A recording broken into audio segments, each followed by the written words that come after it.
আসসালামু আলাইকুম ওরহমতুল্লাহি ওবরকাতুহু। আলহামদুলিল্লাহি রব্বিল আলমিন ওয়াসসালাতু ওয়াসসালামু আলা খাতিমিল আম্বিয়াই ওয়াল মুরসালিন ওয়া আলিহি ওয়াসহাবিহি আজমাইন। সম্মানিত দর্শক শ্রোতা ভাই এবং বন্ধুগণ, স্বদেশ কিংবা প্রবাস থেকে এই মুহূর্তে যারা আমাদেরকে দেখছেন, নিউজ স্ট্যান্ড বিডির পক্ষ থেকে সকলের প্রতি রইল আন্তরিক অভিনন্দন। নিউজ স্ট্যান্ড বিডির মাসব্যাপী ধারাবাহিক ইসলামিক অনুষ্ঠান আম্মাজান হৃদয়ে রমজান।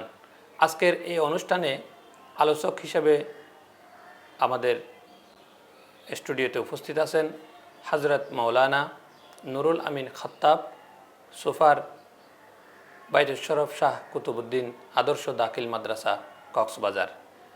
মুহতারামের আজকের আলোচনার বিষয় পরিবার গঠনে পিতামাতার ভূমিকা। সুন্দর একটি বিষয়ের উপর সারগর্ভ আলোচনা করার জন্যে আমি মুহতারামের প্রতি সনির্বন্দন আহ্বান জানাচ্ছি। হ্যালো বন্ধুরা, প্রিমিয়াম ব্র্যান্ড আম্মাজান।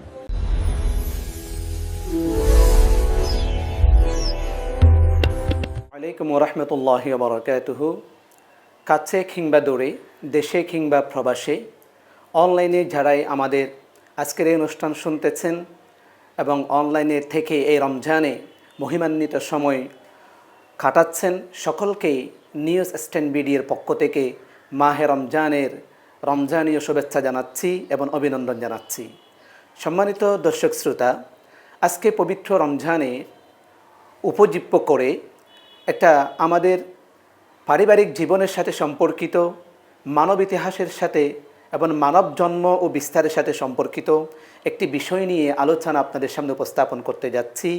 যেই বিষয়টি সর্বপ্রথম অবতারণা করেছিলেন মহান আল্লাহ তাআলা নিজেই। যেভাবে মহান আল্লাহ তাআলা যখন হযরত আদম আলাইহিস সালামকে সৃষ্টি করলেন, সৃষ্টি করার পরে তিনি কিন্তু হযরত আদম আলাইহিস সালামকে জান্নাতে বসবাস করার জন্য অনুমতি প্রদান করেছিলেন তথা নির্দেশনা দিয়েছিলেন। যেভাবে আমরা পবিত্র কোরআনের মধ্যে পাই, কুলনা ইয়া আদম উসকুন আনতা ওয়া যাওজুকাল জান্নাহ, হে আদম তুমি জান্নাতের মধ্যে বসবাস করতে থাকো তোমার স্ত্রীকে সাথে নিয়ে। এই স্ত্রীকে সাথে নিয়ে এই কথা থেকে আমাদের একটা মৌলিক তত্ত্ব অর্জন করতে পারি, আমরা পেতে পারি, সেটা হচ্ছে পরিবার। আল্লাহ তাআলা যখন আদমকে জান্নাতের মধ্যে থাকতে বললেন আর সাথে থাকতে বললেন স্ত্রীকে সাথে নিয়ে, তাহলে স্ত্রীকে সাথে নিয়ে থাকার মৌলিক কনসেপ্টটাই তো পরিবার। এই পরিবারটা সর্বপ্রথম আল্লাহ তাআলা নিজেই গঠন করে দিয়েছেন। এখন এখানে প্রশ্ন হতে পারে, পৃথিবীতে এত কিছু থাকার পরেও আল্লাহ তাআলা পারিবারিক স্ট্রাকচারটা দিয়ে কেনই আল্লাহ জান্নাতে বসবাস করার সুযোগ দিলেন?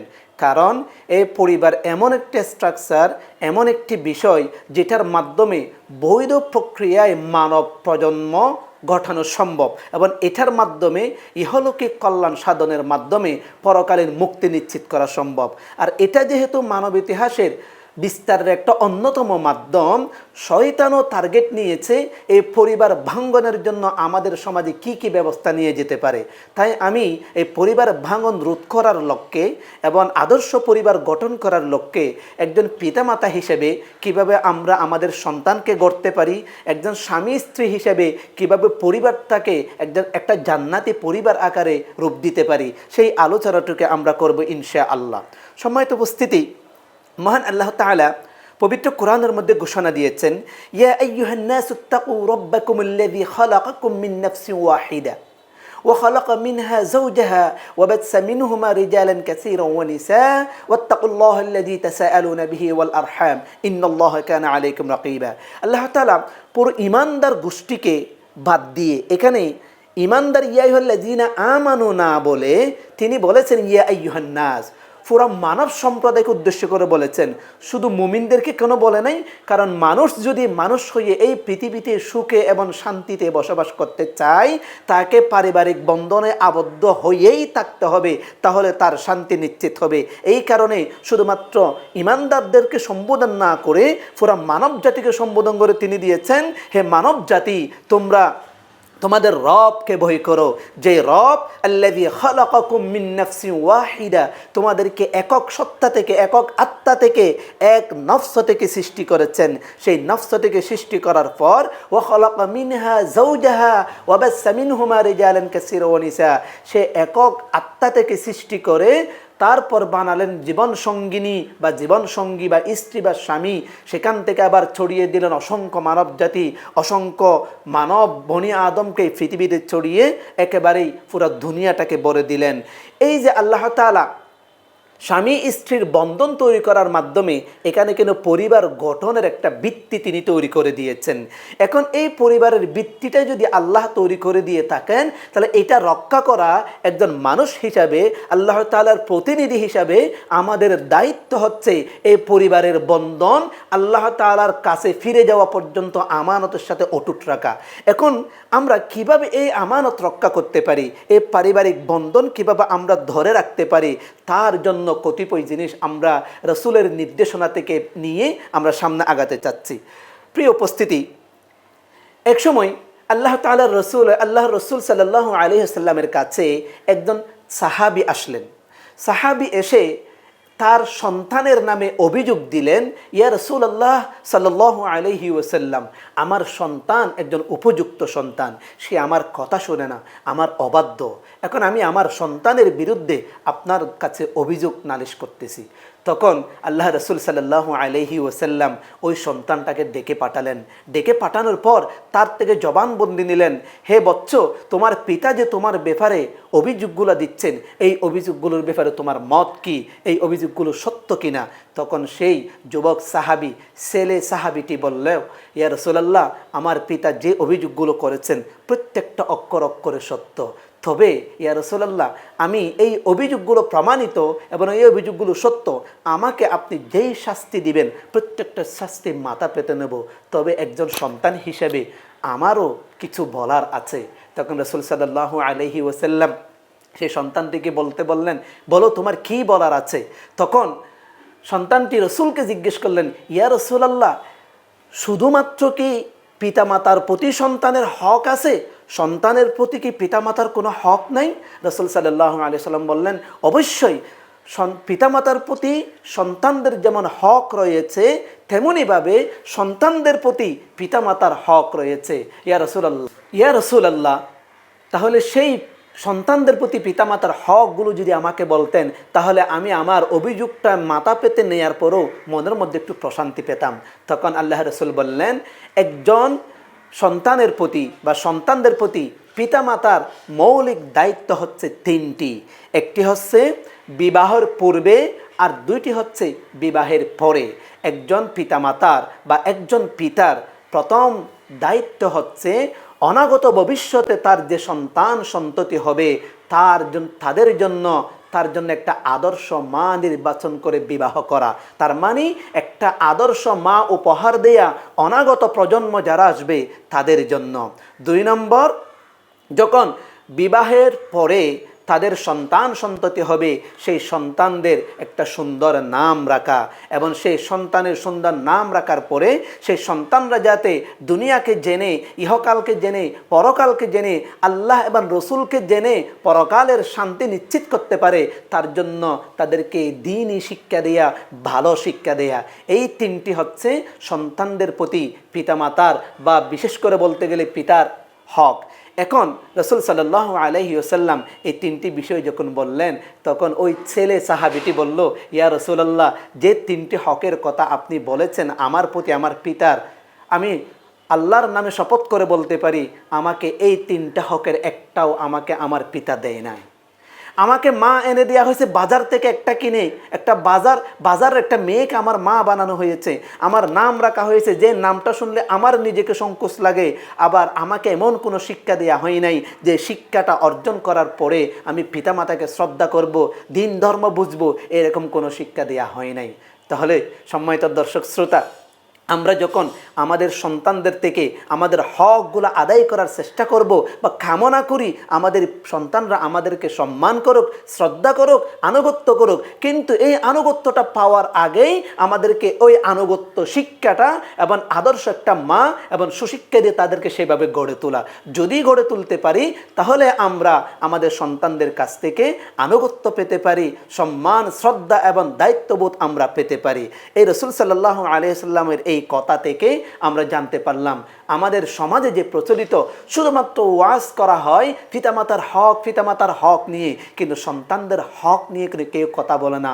অথচ বর্তমান সমাজে প্রত্যেকটা পিতামাতা তার যত ধরনের সমস্যা আছে, সব ধরনের মানসিক যন্ত্রণার একটা কারণ হচ্ছে তার সন্তানগুলো তার কথা মতো চলে না, তার অধীনে নাই, তাকে কোনো মূল্যায়ন করে না, পিতাকে কোনো দামই দেয় না। এটার মূল কারণ হচ্ছে আমি জন্মলগ্ন থেকেই আমার সন্তানগুলোকে সেই শিক্ষা দিতে পারি নাই যে শিক্ষাগুলো দিলে পরে সে পিতামাতাকে সম্মান করবে।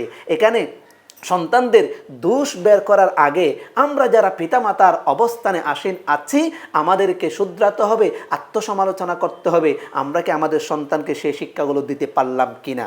সম্মানিত উপস্থিতি, এখন সন্ততি যারা হবে, এই সন্ততিগুলো হওয়ার আগে স্বামী স্ত্রী হিসেবে একটা সময় আমাদেরকে অতিবাহিত করতে হয়, যারা বৈবাহিক বন্ধনে আবদ্ধ থাকেন। এখন স্বামী স্ত্রী হিসাবে একটা বিশেষ রুল রয়েছে, যে রুলটা অ্যাপ্লাই করলে আদর্শ সন্তান কামনা করা যায়, আদর্শ সন্তান আল্লাহর কাছ থেকে ভিক্ষা করে নেওয়া যায়। কিন্তু আমরা যদি সেই কাঙ্ক্ষিত স্বামী স্ত্রীর অবস্থানে নিজেদেরকে নিয়ে যেতে না পারি, তাহলে অদূর ভবিষ্যতে আমরা যারা সন্তানের কামনা করি, সেই সন্তানগুলো হয়তো আমাদের কাঙ্ক্ষিত সন্তান হিসাবে আসবে না। এখন প্রশ্ন হচ্ছে, তাহলে স্বামী স্ত্রীর সম্পর্কটা কেমন হওয়া উচিত? স্বামী স্ত্রীর সম্পর্কটা এমন মধুর হওয়া উচিত। স্বামী স্ত্রীর সম্পর্কটা কেমন হবে, এই সম্পর্কের ভিতরে কি কি থাকতে হবে, সেই বিষয় নিয়ে মহান আল্লাহ তাআলা সূরা রুমের 21 নম্বর আয়াতে আমাদেরকে একটা নির্দেশনা দিয়েছেন। তিনি বলেছেন, ওমিন আয়াতিহি আন্না খালাকা লাকুম মিন আনফুসিকুম আজওয়াজা। আল্লাহ তাআলার যতগুলো নিদর্শন রয়েছে, প্রত্যেকটা নিদর্শনের মধ্যে একটা নিদর্শন হচ্ছে আন্না খালাকা, তিনি সৃষ্টি করেছেন, লাকুম তোমাদের জন্য, মিন নাফসিউ আজওয়াজা, আনফুসিকুম আজওয়াজা, তোমাদের নিজেদের ভিতর থেকেই তোমাদের জন্য জীবন সঙ্গিনী তৈরি করেছেন। এখন প্রশ্ন হতে পারে, আমরা যদি আল্লাহকে প্রশ্ন করি, আল্লাহ আমার নিজের ভিতর থেকেই আমার জীবন সঙ্গিনীকে কেন তৈরি করলেন? তখন আল্লাহ তাআলা হয়তো আমাদেরকে বলতেছেন, লিতাসকুনু ইলাইহা, তাতে রয়েছে প্রশান্তি, মনের প্রশান্তি। এই পৃথিবীতে একজন স্বামী, সে যতই ঝড় ঝাপটা কঠিন সময়ের মধ্যে যাক না কেন, সেই যখন সব কিছু ছেড়ে বাড়িতে গিয়ে স্ত্রীর কাছে সে পৌঁছে, তখন তার সমস্ত বেদনাগুলো, দুশ্চিন্তাগুলো নিমিষেই দূর হয়ে যায়। এই কারণে আল্লাহ তাআলা বলেছেন, ওই স্ত্রীর মধ্যে রয়েছে প্রশান্তি, যে প্রশান্তির বর্ষণে, প্রশান্তির বৃষ্টিতে, পানিতে ডুবে গিয়ে সমস্ত অশান্তিগুলো দূর হয়ে যায়। তাহলে এখানে এই আয়াতের মধ্যে স্বামী এবং স্ত্রীর মধ্যে কি থাকতে হবে, তিনটা বিষয়ের ইঙ্গিত দিয়েছেন। একটা হচ্ছেন লিতাসকুনু ইলাইহা, তার মানে এই স্বামী স্ত্রীর মধ্যে সুকুন থাকতে হবে, প্রশান্ত চিত্ত থাকতে হবে। 2 নম্বর, ওয়াজআলা বাইনাকুম মাওয়াদ্দা, তারা উভয়ের মধ্যে এমন মমতা, প্রেম, প্রীতি, সোহাগ, স্নেহ, আন্তরিকতা এমনভাবে থাকতে হবে, যেটা থাকতে পরে আদর্শ স্বামী স্ত্রী হিসেবে জীবন কাটানোর পর আদর্শ পিতামাতা হতে পারবে। এরপর আরেকটা জিনিস তিনি বলেছেন, ওয়ারাহমা, দয়া থাকতে হবে একজনের প্রতি আরেকজনের। কিন্তু কঠিন বাস্তবতা কি, আমাদের সমাজে আমি একজন কর্মজীবী যদি মানুষ হয়ে থাকি, আমি বাহিরে অফিসে জনসাধারণের সাথে পাবলিক ফাংশনের মধ্যে আমি এত বেশি সুন্দর ভাষায় কথা বলি, এত বেশি মোলায়েমভাবে আমি কথা বলি, এত নম্রভাবে কথা বলি, কিন্তু আমি যখন সেই ব্যক্তিটা বাহির থেকে বাসার ভিতরে আছি, তখন আমার মুখটা গোমরা হয়ে যায়, গম্ভীর হয়ে যায়, আমার মুখ থেকে সুন্দর কথা বের হয় না, আমার মুখ থেকে হাসি মাখা কথা বের হয় না। এই পরিস্থিতি দেখে আমার স্ত্রীও আমার সাথে মুখ ভার করে বসে থাকে।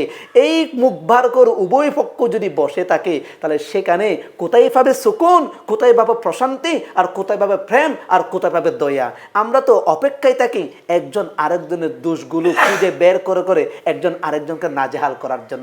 তাহলে আমরা স্বামী স্ত্রী হিসাবে যদি এই সময় অতিবাহিত করি, এরকম নেগেটিভ পরিবেশ অতিবাহিত করি, নেগেটিভ পরিবেশ তৈরি করি, তাহলে এই পরিবেশ চলা অবস্থায় তো আমরা সন্তান প্রজনন ক্ষমতার, প্রজনন স্বাস্থ্য, যে প্রজনন দেওয়ার যে পরিস্থিতি, এই সময়টা কিন্তু এখানের মধ্যে অতিবাহিত হচ্ছে।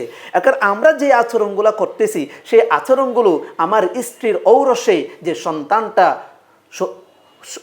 ভবিষ্যতে এই পৃথিবীতে আসবে, তার ভিতরে কিন্তু আমাদের লাইফ ক্যারেক্টারগুলো তাদের ভিতর সঞ্চালিত হবে। তাহলে তখন হবে কি, আমি যে আচরণগুলো এখন আমার স্ত্রীর সাথে করেছি, স্ত্রী স্বামীর সাথে যে আচরণ নেতিবাচক আকারে করেছে, প্রত্যেকটা নেতিবাচক প্রভাব আমার সন্তানদের উপর হবে। এখন স্বামী স্ত্রী হিসেবে যখন আমরা নেগেটিভ সেন্সে ছিলাম, যখন পিতামাতা হব, সন্তানরা আমাদেরকে, আমরা স্বামী স্ত্রী থাকা অবস্থায় যে নেতিবাচক বিষয়গুলো শিখেছিল সেগুলো আমাদের উপর বিস্তার করতে শুরু করবে, আমাদের উপর প্রয়োগ করতে শুরু করবে। এই কারণে আমাদেরকে আমরা যদি আদর্শ সন্তান পেতে চাই, ওই আদর্শ সন্তান নিয়ে যদি আদর্শ পরিবার গড়তে চাই, তাহলে আমাদেরকে আদর্শ পিতামাতা হওয়ার আগে আদর্শ স্বামী স্ত্রী হতে হবে। আদর্শ স্বামী স্ত্রী হলেই পরে আমরা আদর্শ পিতামাতা হতে পারবো।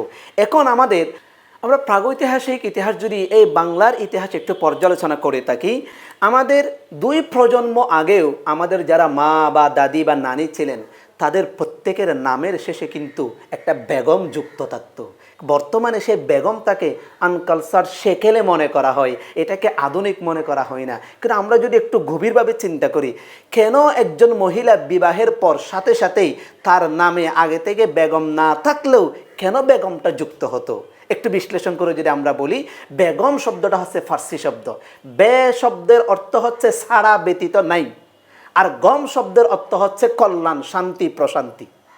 এখন একজন স্ত্রী যখন স্বামীর ঘরে থাকে, সেই স্বামী বাহিরে তার জীবন চালাতে গিয়ে যত ধরনের ক্লান্তি শ্রান্তি থাকবে, কষ্ট ক্লেশে থাকবে, সে যখন বাহির থেকে বাসায় আসবে, স্ত্রীর পবিত্র মুখখানে যখন দেখবে, তখন তার দিল থেকে, তার মন থেকে, তার শরীর থেকে সব ধরনের ক্লান্তিগুলো দূর হয়ে যেত। এই যেই স্ত্রীকে দেখলে স্বামীর সমস্ত ক্লান্তি দূর হয়ে যায়, সেই স্ত্রীকেই বলা হতো তখন বেগম।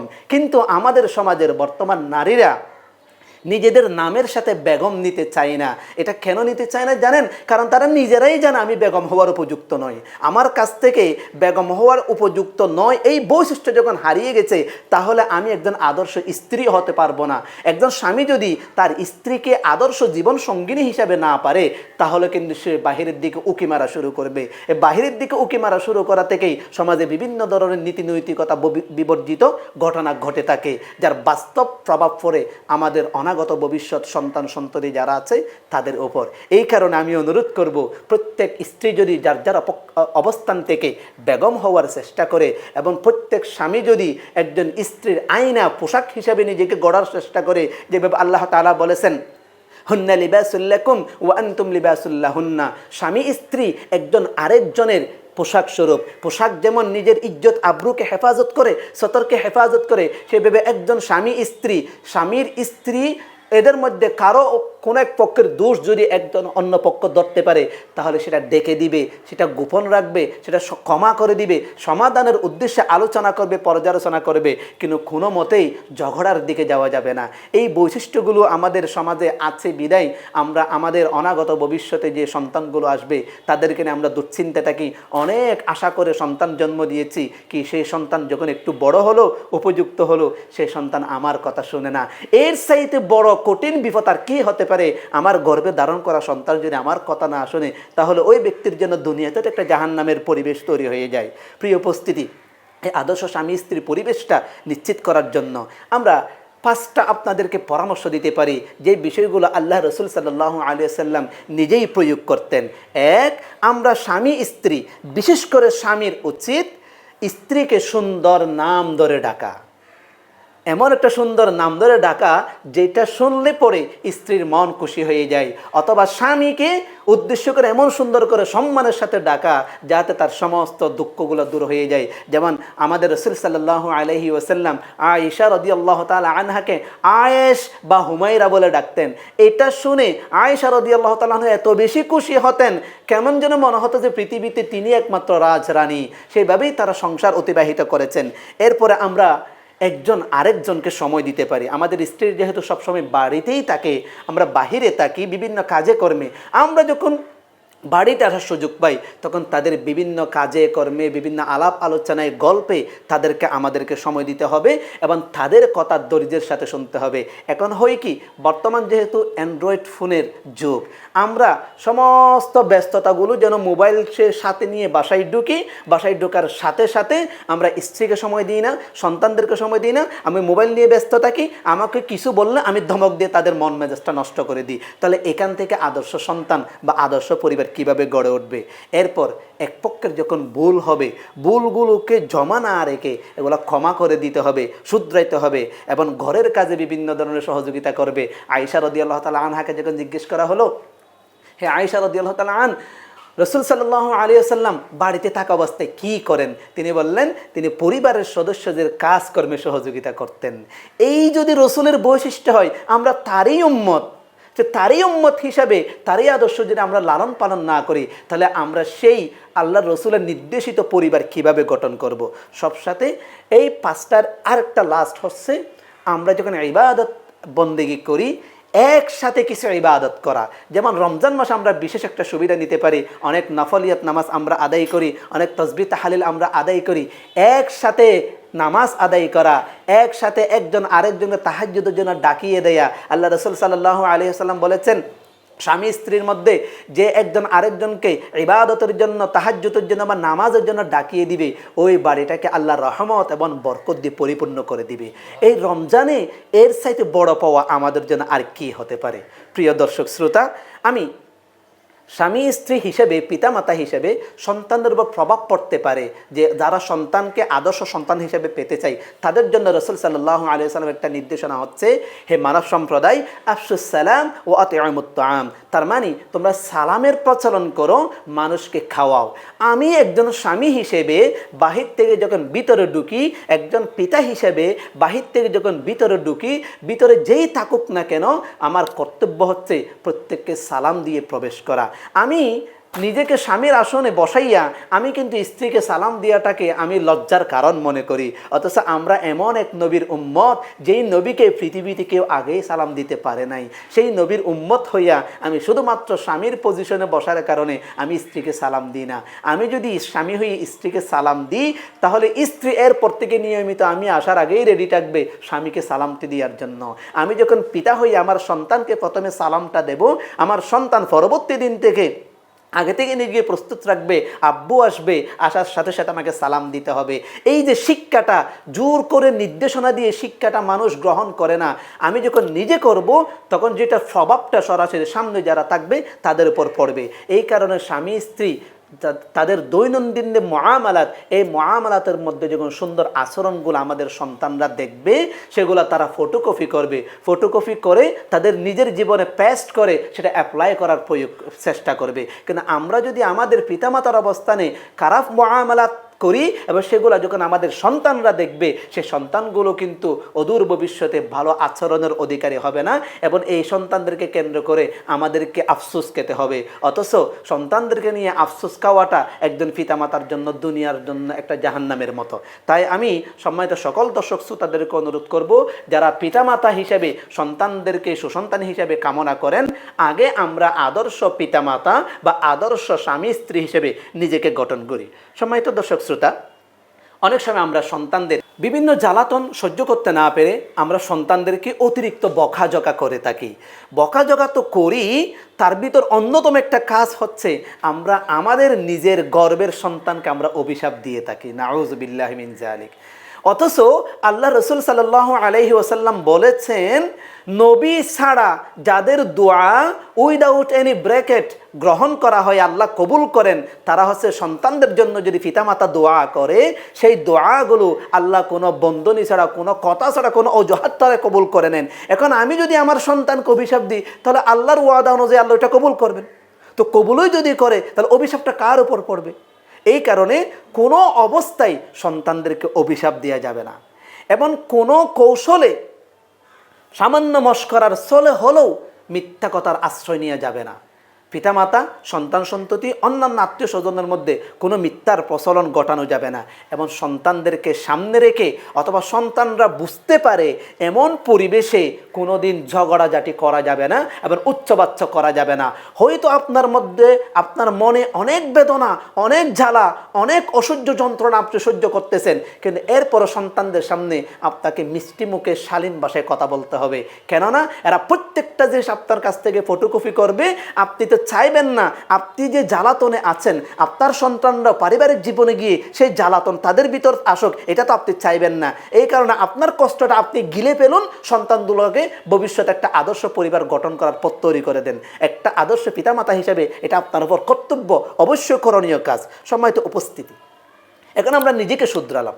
শুধরানোর পর ওই সন্তানগুলো আল্লাহ যেভাবে নির্দেশনা দিয়েছেন সেরকম আদর্শ সন্তান, যে সন্তানগুলো চোখের প্রশান্তি হবে, ওই সন্তানগুলো আমরা কিভাবে বানাবো সেটা তো আমরা জানি না। যেহেতু আল্লাহ নিজেই পরিবার তৈরি করে দিয়েছেন, ওই আল্লাহই দেখিয়ে দিয়েছেন, শিখিয়ে দিয়েছেন সন্তানদেরকে কি শিখাতে হবে।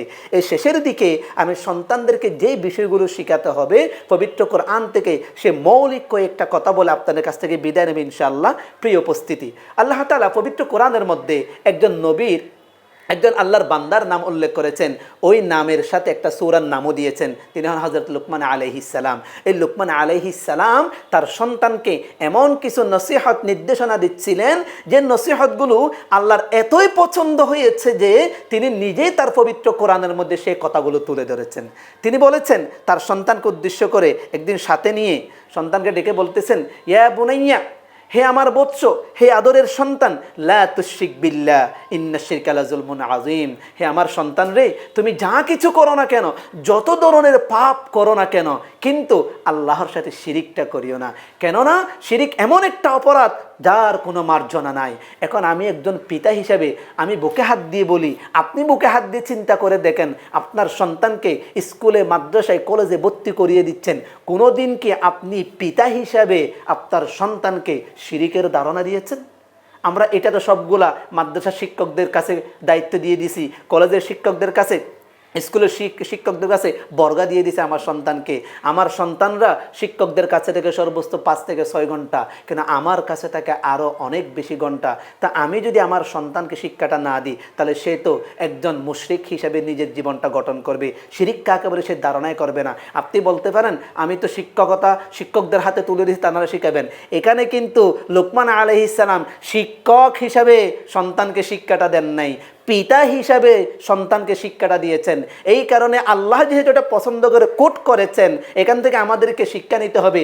পিতা হিসাবে আমাদেরকে শিক্ষকরা শিখিয়ে দেওয়ার আগেই শিরিক সম্পর্কে আমাদের সন্তানদেরকে ধারণা দিতে হবে। দ্বিতীয় নম্বর, আমাদের সন্তানদেরকে যে কোনো কাজ করতে গিয়ে আল্লাহ যে আমাদেরকে দেখেন, আল্লাহ যে আমাদের সব কিছু অবগত আছেন, সে বিষয়ে আমাদের শিক্ষা দিতে হবে।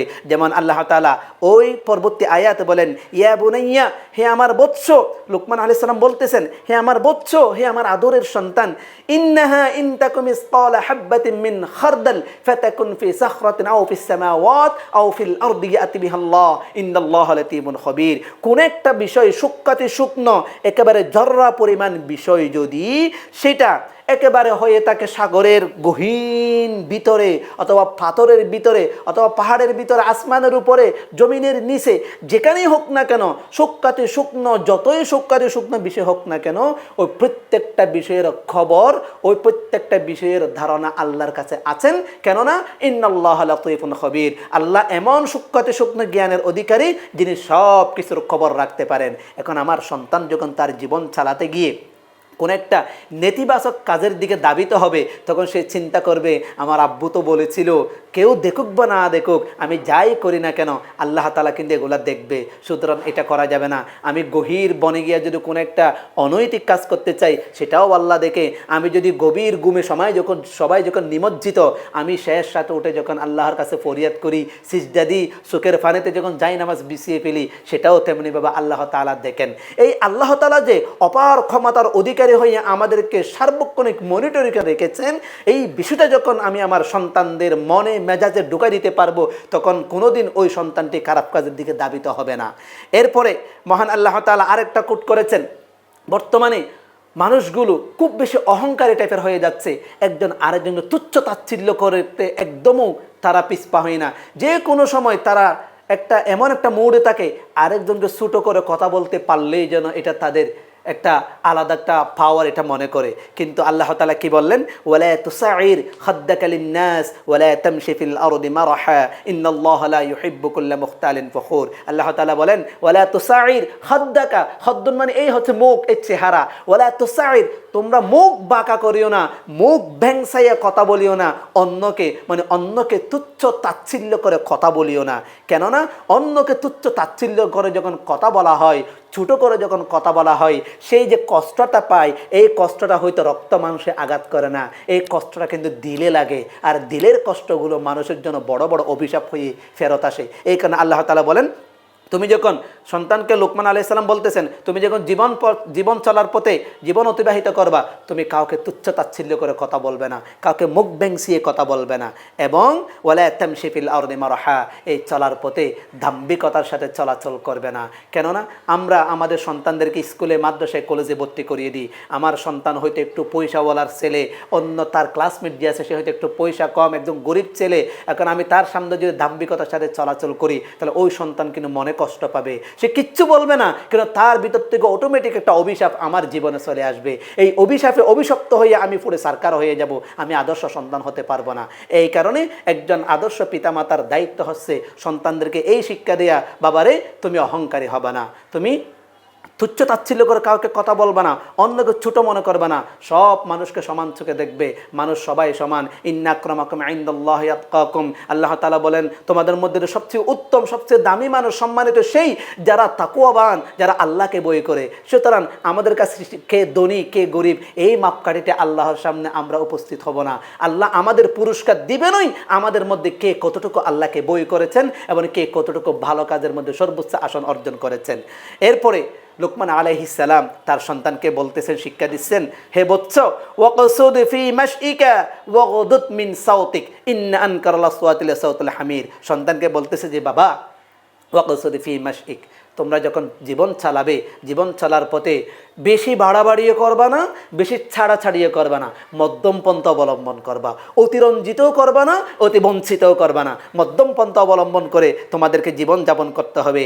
এখন যখন তুমি কথা বলবা কারো সাথে, ওয়াগদুদ মিন সাউতিক, তোমার আওয়াজকে নিচু করে কথা বলবা, চিল্লাইয়া ফাল্লাইয়া কথা বলবা না। কেননা ইন্না আনকারাল আসওয়াতি লাসাউতুল হামির, যারা চিল্লে পাল্লে কথা বলে তাদেরকে, তাদের আওয়াজের সাথে আল্লাহ তুলনা করেছেন সবচেয়ে নিকৃষ্ট আওয়াজ হচ্ছে গাদার আওয়াজ। তার মানে যারা অতি চিল্লা পাল্লা কথা বলে তাদের আওয়াজকে অথবা তাদের এই কাজকে গাদার সাথে তুলনা করেছেন স্বয়ং আল্লাহ তাআলা নিজেই। তা আমরা কি এত আশরাফুল মখলুকাত হয়ে গাদার পর্যায়ে নেমে যাব?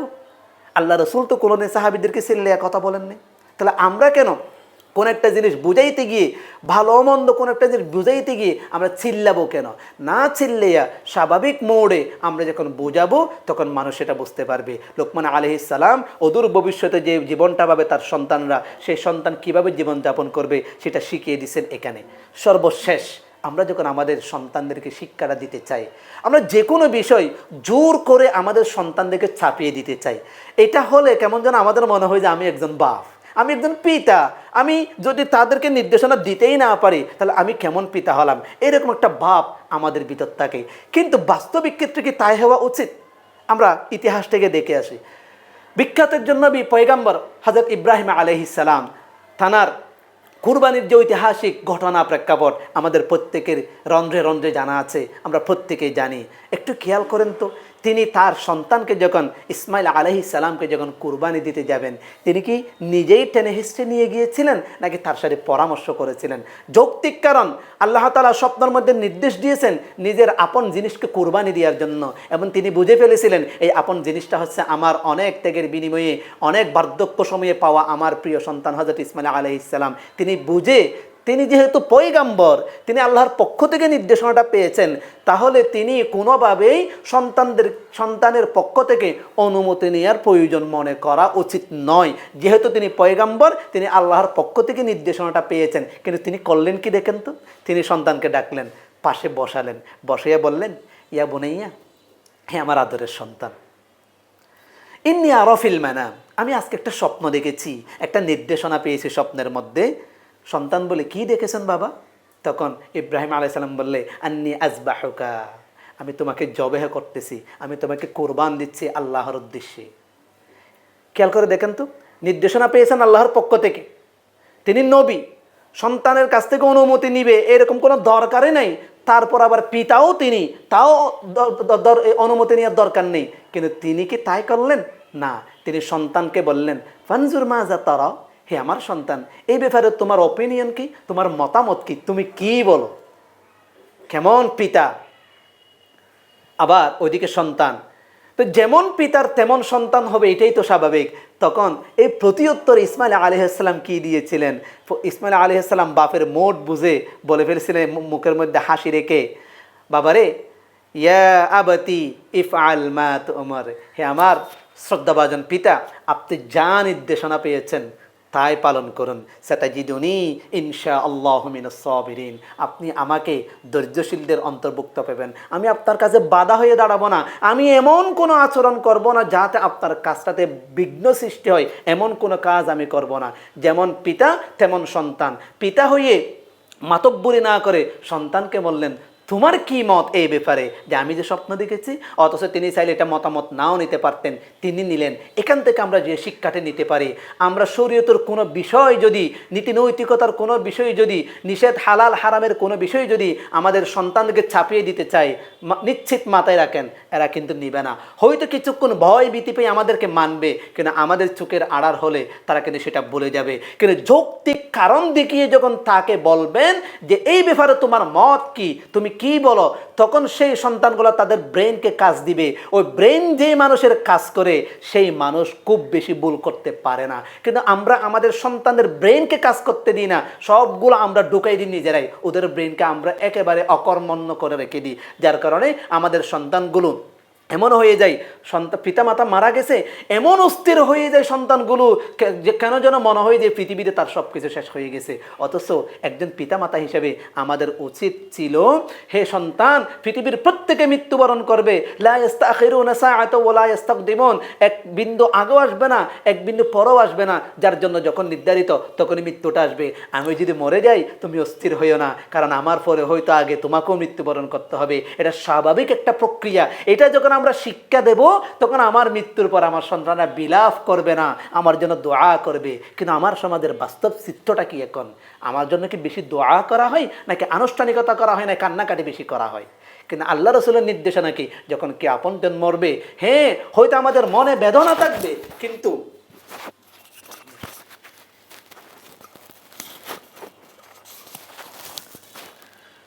আমাদের মনে হয়তো বেদনা থাকবে, কিন্তু আমাদেরকে বিলাপ করে কান্না করতে নিষেধ করেছেন। তাহলে আমাদের উত্তরসূরিরা এই বিলাপ করার সংস্কৃতি কোথা থেকে পেল? আমার পিতামাতা আমাকে শিক্ষা দেয় নাই, আমি আমার সন্তানদেরকে শিক্ষা দিই নাই, যার কারণে এই সন্তানগুলো শরীয়ত বহির্ভূত কর্মকাণ্ডগুলো করে থাকে। সর্বোপরি প্রিয় দর্শক শ্রোতা, আমরা আপনাদেরকে পরামর্শ দিতে চাই, রাসূল সাল্লাল্লাহু আলাইহি সাল্লাম এক কলামে যে বিষয়গুলো আমাদেরকে নির্দেশনা দিয়েছেন, আমরা যদি আদর্শ সন্তান হিসেবে নিজের সন্তানগুলোকে গড়ে তুলতে চাই, মাঝে মধ্যে আমাদের সন্তানদের সাথে নিজেরাই খেলাধুলা করতে হবে।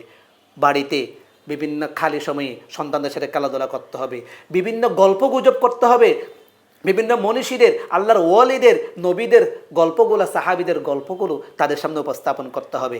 এবং বিভিন্ন সময় সন্তানদেরকে প্রশ্ন করতে হবে, আচ্ছা বাবা, এই আসমান কে সৃষ্টি করেছেন, এই জমিন কে সৃষ্টি করেছেন, এই ধরনের বিভিন্ন প্রশ্ন করে তাদের ব্রেনকে জাগ্রত করে দিতে হবে।